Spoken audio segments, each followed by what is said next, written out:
Okay, so let's talk about event production. Okay, staff onboarding. Most people forget to do this. This is super important. Don't be those people. You have to, like, your staff also needs to have expectations set for them and clear expectations. So when they arrive at site, they should receive some training. So do have a friendly face to welcome them, right? Like, people are volunteering their time and they're showing up for you, and it's super important for you to receive them and welcome them and make them feel like they're part of what's happening. Print out a rules cheat sheet for them. One of the things we did with the Pokemon game is we had a staff-facing plot overview document that we wrote up so that we handed that out to every staffer as they came in, and they read it and they got so excited because now they knew everything. Like, they knew the whole overview. It was what was going to happen in game, when it was going to happen, and then that helped them to kind of like be sly to like what was happening so they could push the plot the way we wanted them to. And that was super helpful. Like, and then we also had a rules cheat sheet that was like all the different calls and everything, so they could easily reference that before they came out again. Give them safety training in all of your emotional and physical safety systems. You don't have to do this just for players. It's important that you do it for NPCs, and I think it's important that you do it in a separate space from NPCs, so that they feel like they have an inside line and an authority of knowledge about how these things work. So that if questions arise or these things happen, that they feel empowered to, at the very least, come and find you and know that you have a system there that can support them. So it's give them training, and then give them an overview of the runtime schedule and what they can expect. Like, having an overview of your runtime schedule is going to solve so many of your problems. And I will show you a lovely spreadsheet later that will show you how runtime schedules can look. And don't forget to say thank you. Say thank you all the time, not just once. Say thank you as many times, and also be specific about your feedback and why you're thanking people. Like, I can't tell you how easy it is to make someone like be loyal to coming back to your game forever because you went out with them on an NPC run for something, they did something really cool, and then you go to them afterwards and you're like, hey, thank you so much for doing that specific thing I saw you do. That was so cool. I noticed that. That was so awesome. Like you're great. And then that person is like, senpai notice. And and they feel so good about it. And also it encourages them to keep doing that, right? Because then they're like, oh, I get like good feedback for doing this cool thing. So yeah, be specific about your feedback. If people are doing things you really like, call it out, and tell them that they're great. Say thank you. Be kind and generous. Like, notice. Senpai, notice. Player onboarding. So welcoming your players and setting proper expectations can go a really long way in making them feel at ease and comfortable with your game.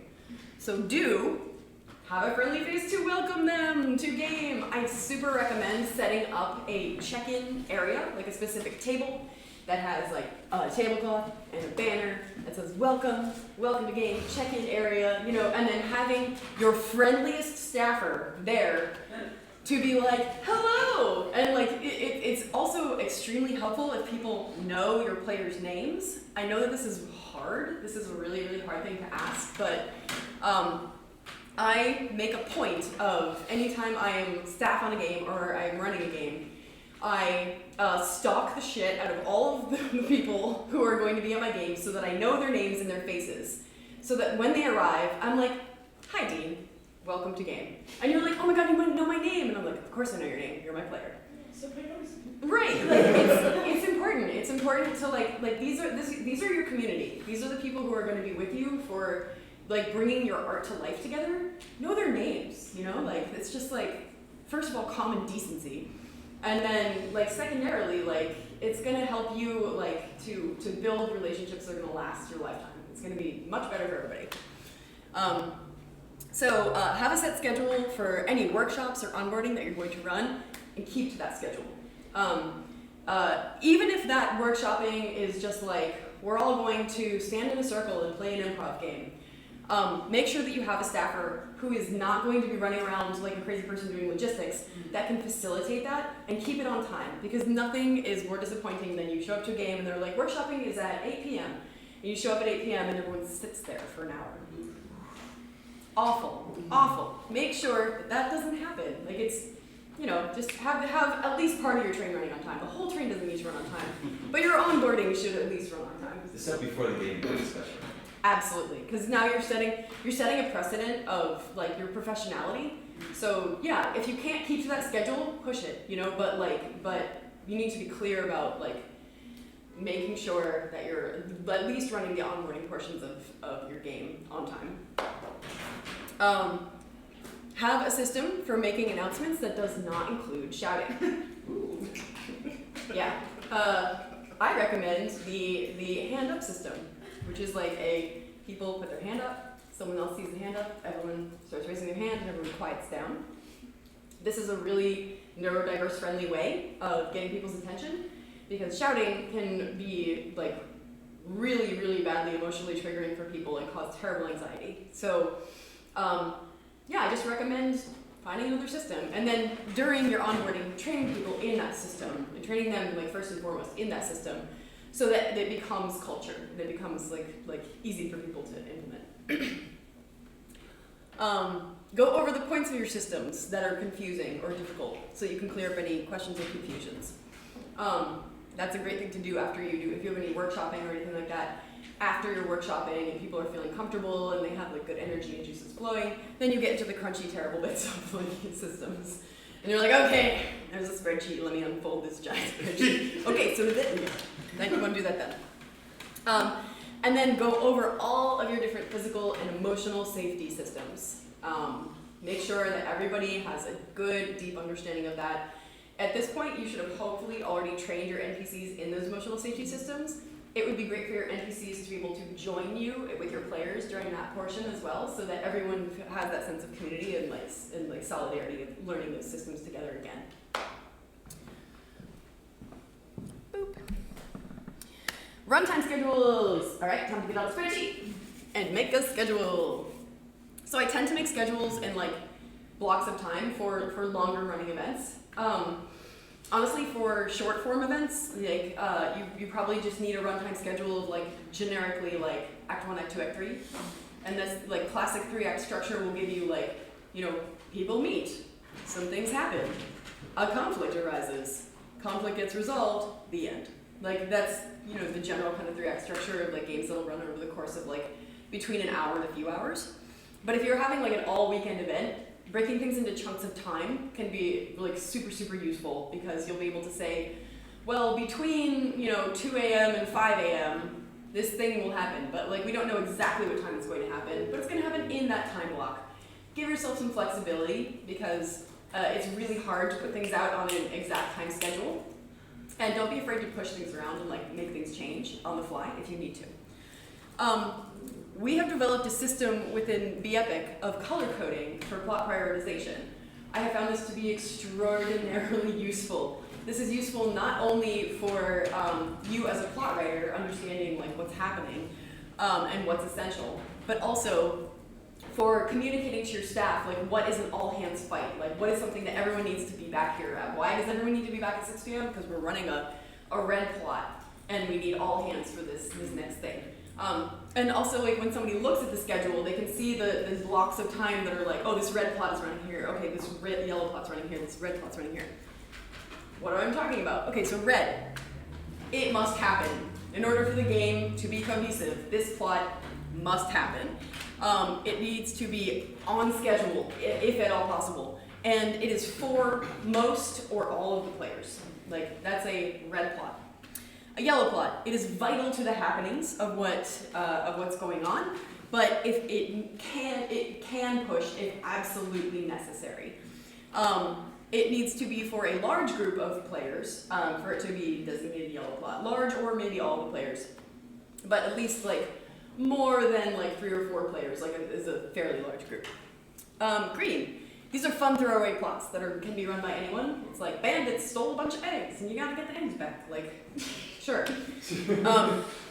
it's just like silly filler content. It can be for like ranging groups and sizes of players. Like we call these green sheets. Like we'll have like green sheet writing day. People just like pump out a bunch of different plots, and then that way, if an NPC comes in and they're like, I'm bored, I want to do something, they can go through the book of green sheets, pull one out, grab the NPCs they need, and go do it by themselves, and they don't need you to like fill that time for them. So green sheets, having like green sheets can be a really useful thing. I was thinking about running a one-shot like workshop day where everyone just writes and runs green sheets for each other all day long, and then we end up like with a giant book of green sheets, which I thought would be really fun. So a LARP to design LARPs? Yes. LARP to design LARPs! Exactly. In this game, you play LARP designers. Don't tell me everybody else here didn't think that sounds awesome. That sounds great. Okay, and then white. So these white plots are personal plots. They're often for individual players or small group of players. They can push if needed, but be aware that your players probably care more about their white plots than they care about any of your greens, most of your yellows, and most of your reds. You know, like these things are essential to players having good experiences because a lot of people are there for their narrative. And so I would say like my personal philosophy is to, in any of the spaces in between, like the red and yellow plots that I have going out, I run as many of these white plots as possible because that's going to like really heighten the experience for the players who are doing it. And like it takes time. It takes time to develop relationships with people, and it can be, you know, and a lot of people have a philosophy of like, well, you know, one senior staffer like out for like an hour just spending time on like 2 PCs is like a waste of time. No, it's not. You're building relationships with people. That stuff can be life-changing. That's a wonderful thing. Like, I think that's great. I think it's nice to have a balance of those things. And you don't want to, like, overdo it on, you know, just like, oh, I'm, like, hanging out with one player for 8 hours. Like, no, come on. Like, hang out with them when you're done. But, you know, it's okay to spend time building relationships because then when you rip them away, it's going to be so much more delicious. Okay, so I want to give a Pocket Monsters example. Okay, here's the schedule that we developed for Pocket Monsters. So you can see here we've got like these time blocks. We've got what the town is doing. You're somewhat blocking the screen. Oh, I'm sorry. Better? Better? Here. I just have to say that I'm disappointed that the color coding thing isn't color coded. Oh, I know. Like. Listen. Why is there a staff member named Sexy Ditto? Why do you think? Sexy Ditto. I was Sexy Ditto. It was me. That's good though, like, wait, what? Oh, no, Sexy Ditto.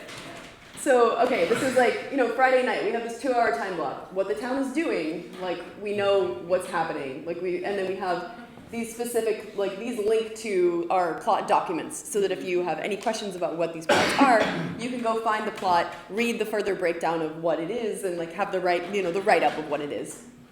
The plot priority, the location where it's taking place, the writer, so if somebody needs to contact the writer because they're like, what the heck are you talking about? It's a Sexy Ditto. Then they can find out. Any staffers who are essential to that happening, and then like a quick description of like what it is, right? Like a, like, you know, 1-sentence, 2-sentence description of like, what is this plot? If you don't have time to go read the thing, and you're just an NPC and you're looking at the plot schedule, like, Sexy Ditto.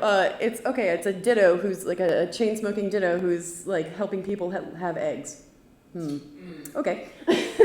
You know, and then you break that all down, and it's great. So we structured these in time blocks of like 2 hours. So we had like, you know, Friday night, what's going on Friday late, and then we had like, and then people will sleep. And then we have Saturday morning. This was like a nice 3-hour chunk of time that we had, and then, you know, started scheduling it in 3-hour chunks after that kind of thing. So that gives everybody like a really good overview of like what's happening. This worked extraordinarily well. Like we printed these out and just like posted them on the walls, and we had other copies that people could look at. And that was great. We also just like linked these to staffers and gave them links to all of the plot sheets. So if they wanted to like, you know, read the full description of what was going on, they could. So making as much of this information available and transparent as possible is really, really essential. Usually we print out all of our plot sheets and put them in a book so that people can go through it. Yeah, and it's a great way to do it. And this way we also have a really good idea of like, okay, like we know that in this time block if we wanted to like throw in some other plots in there, we can, kind of stuff. Do you have like a training for your staff? Or was it like you give them the staff packets, give them the information? Yeah, during our staff training, like when we were doing all of the, after we do onboarding and everything like that, we're like, great, let's look at the schedule. We also, like when they first arrived, we handed them like the one sheet of like what is happening in game. Okay. So that was so in plot. So we got like logistics feedback, plot sheets, and then plot. So this was the Pokemon game overview, like player facing, and this is like the NPC like overview. That's like what's really going on here, so that like our NPCs knew, like all were on the same page about what's happening in the world. So right, this is just an NPC overview. What's the campsite like? When should I show up? What do I bring? Yep. Do you make this stuff available? Yeah, I'd be happy to. Yeah, so we had like a weekend overview. I still can't get over the fact that the sexy ditto helping people have eggs was scheduled at breakfast time. People loved that plot. They got a nice little hand massage, and then like I pulled an egg out of my bra. Like zero context. Was that a white plot? That's a good question. What color plot was that? Pink plot. I think that was just a.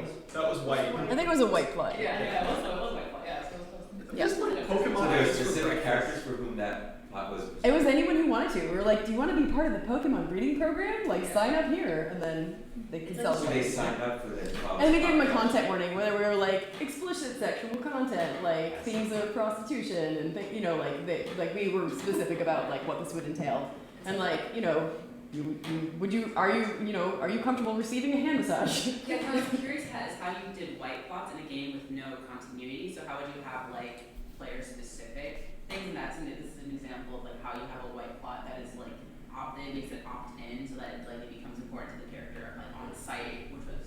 I would say it's because we were giving them this like very personal encounter and then giving them an egg. Yeah. You know? That it was like, well, now you have a baby to take care of. Yeah. Like, Personal plot. Yeah. He's like, personal plot. Enjoy your personal plot. Yeah. That's clever. That's clever. Yeah, but this was a one-shot game. So like, white plots would be much more common in like a series game or a campaign game. Another that I've seen white plots done is if you start off with like groups like families, and then your family has a goal and objectives, I see. and then you can work towards that goal and objective Yeah. with your small group. Yeah. Yeah, so we gave NPCs this kind of like overview of the weekend and what's happening, and like just made it really clear for people so that they knew what to expect. And then printing stuff out so that people have that available is really, really useful. I highly recommend it. I'd be more than happy to share these documents so that you can use these as like frameworks and outlines for building your own stuff. Right. Just read it for the writing is amazing. If you read it, you're gonna be so sad you didn't play this game. It was so great. So when is it running again? Never, maybe someday. It was a really fun game. I would not mind playing it again. I had it got such like rave reviews from the community that I had people from like all over the world contacting me about it, being like, "Can we run this game? Like, could you like open source these documents and we could run this?" And I'm like, "Sure, yeah, absolutely." So is there is there a GitHub somewhere where you just have the whole thing? There are several different like LARP communities who are trying to create this a web of LARP LARP libraries. Some more successfully than others. I can't remember off the top of my head right now, but could. Little LARPs, like there are some key pages that do link you to other people's like sites that do LARPs. That's the most common one I've found these days. Oh, well, there you go. So now during the event, you will come across managing staff communications, right? Like, it can be so hard to keep up to date on what's going on because you're running in, throwing on a costume, running back out, doing different things. Like, there's so many moving parts to what's going on. So, especially if you have a large team, so creating an environment where everyone's encouraged to share in an open format can be really, really beneficial to mitigating any confusion. So do have set check-in times where everybody can share.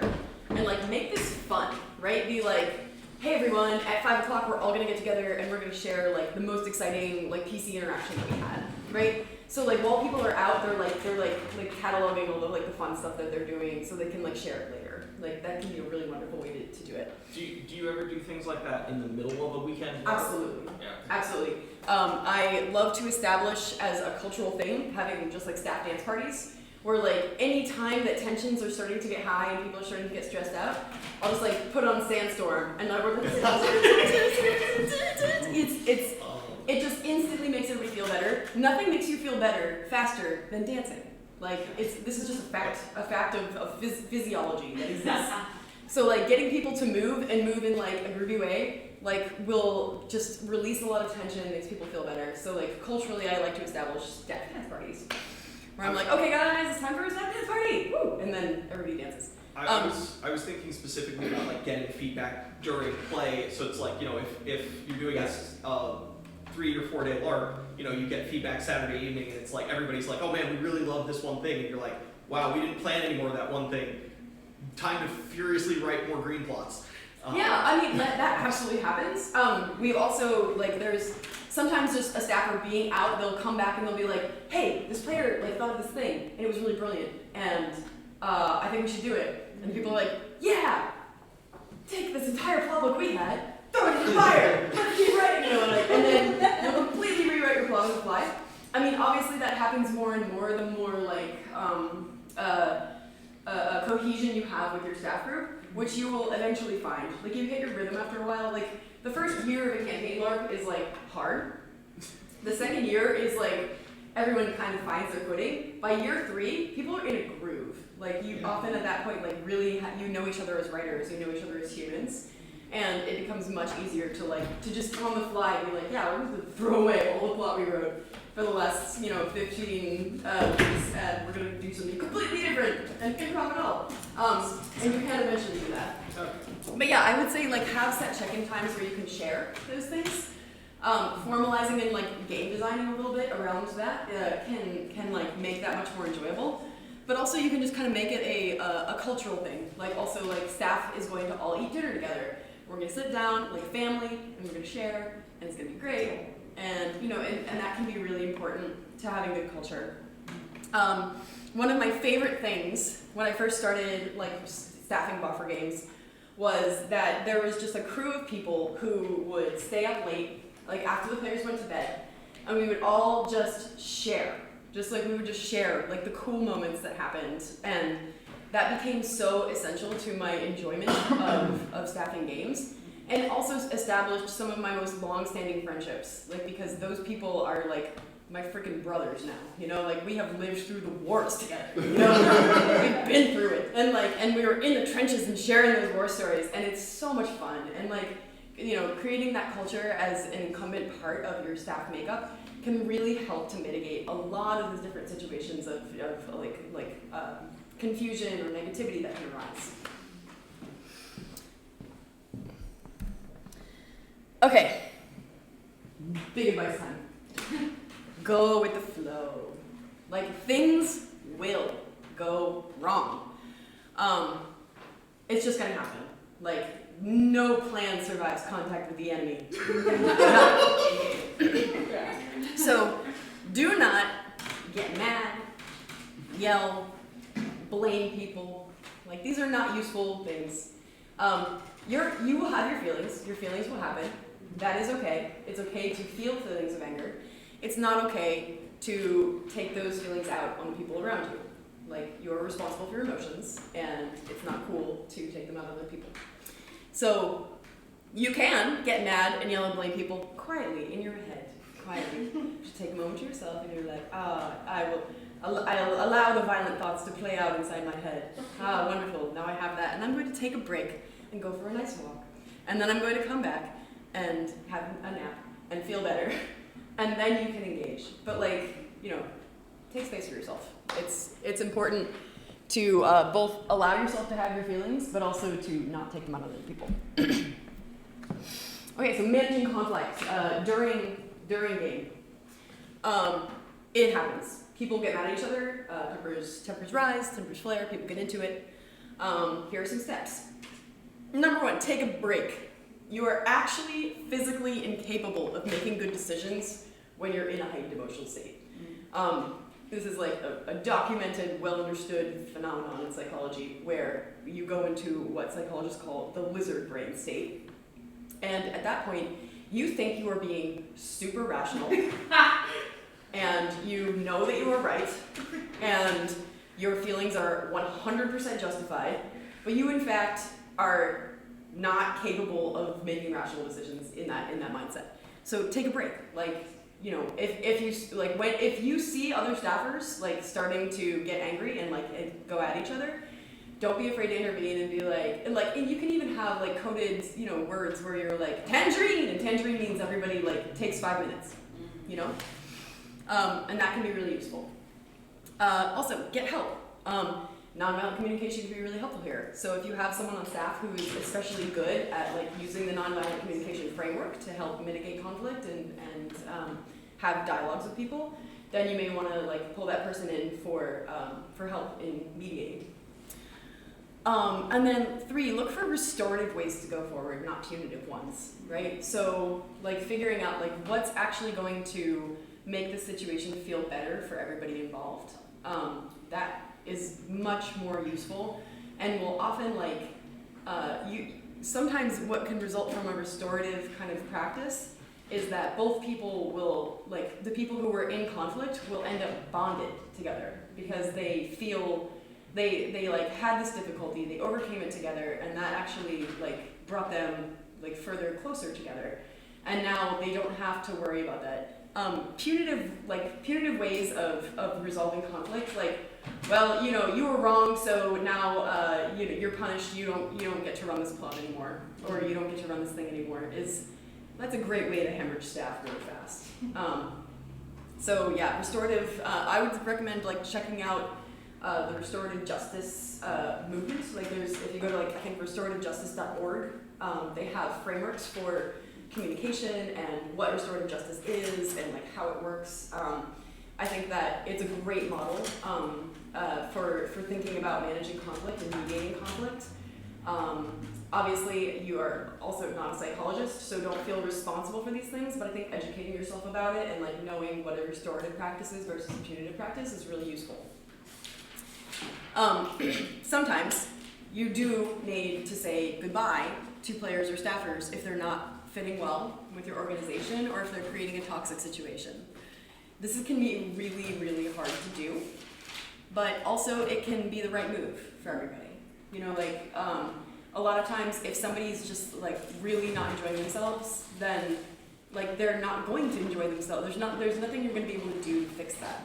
So it's better for everybody if you agree to part ways. You know, it's like sometimes relationships run their course and you need to break up. It's no one's fault. Like, it happens. What was that website? Restorativejustice.org? Yeah, I believe it's restorativejustice.org. But also if you Google restorative justice, you should have it. That's South Africa, that's... So having the conversation of like the breakup conversation is really hard. Like, it's really hard to do. I've had to do it with staffers, I've had to do it with players, I've had to do it like, I've had people have to do it with me, like where if I'm not fitting with the staff culture. And it's okay. It's like, it's okay to acknowledge when something is not working and to part ways. It can feel really bad to do in the moment, but ultimately it's the best thing for everybody involved. So, you know, be ready to do that.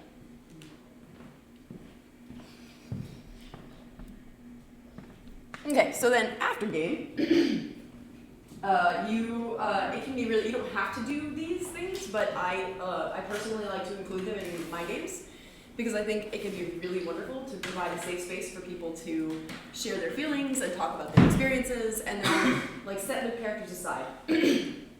something I notice very often in the LARP community is that people will have a huge emotional crash the day after of an event, and it's because they haven't spent any time like processing their feelings, and they also like they are so in their character's feelings and that moment to moment, and they didn't take the time to like take the character off and put it down and set it aside, and that can like cause like invasive thoughts that like stay with them the whole day for the next day or even week, and that can be like really harsh for people, and that emotional roller coaster is something that I think you could spare your players and your staffers if you create a space for people to be able to process.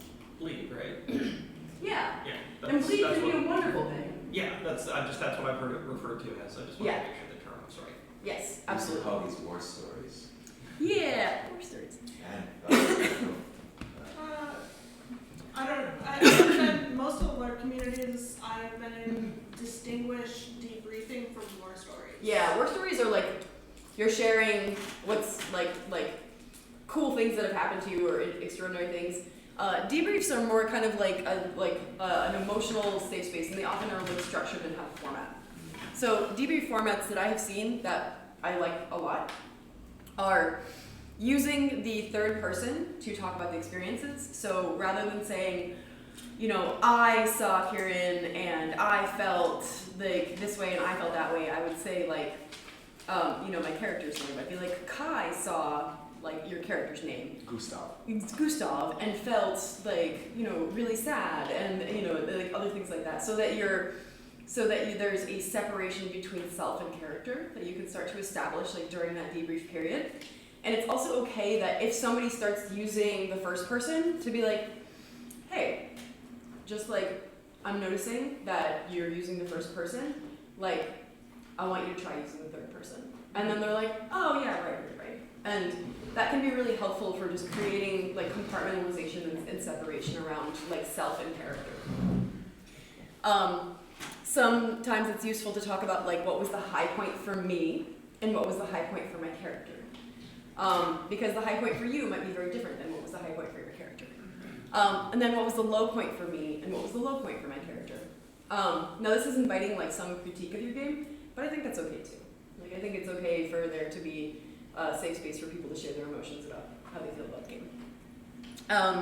And then de-rolling. De-rolling can feel a little bit like a ritual, and I think that that's really nice. I think there's a like great catharsis in ritual that is really important. So taking a piece of character clothing that people have and people go around in a circle and say goodbye to their character. They place the piece of clothing into the center of the circle, and they, you know, like set intention for the character, what they want for the character, and they're just hoping. Sorry, I gotta go catch my bus. Thank you. See ya. It was great meeting with everyone. And then say goodbye. And saying goodbye to the character, whether it's forever or whether it's for just now, but having that, setting aside the space for somebody to actually like take it off, like unburden, and set that character down and be like, I'll see you soon, and like goodbye for now, can be really really helpful for you know, lowering the impact of that bleed and that kind of like let down, that after LARP let down.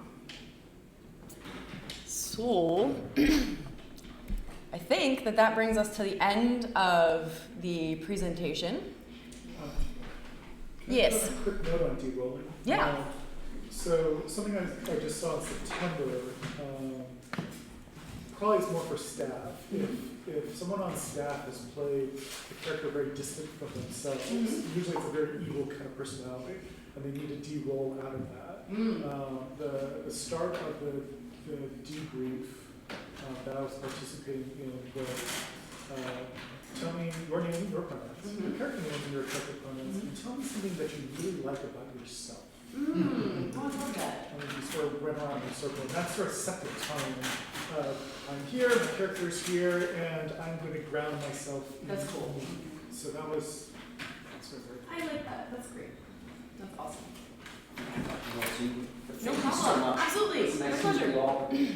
Have a lovely time. I hope to see you at Boston Game Dev stuff in the future. Yeah. Yeah, so I'm going to stop the stream, and we can kind of wrap up here a little bit. Seems wonderful.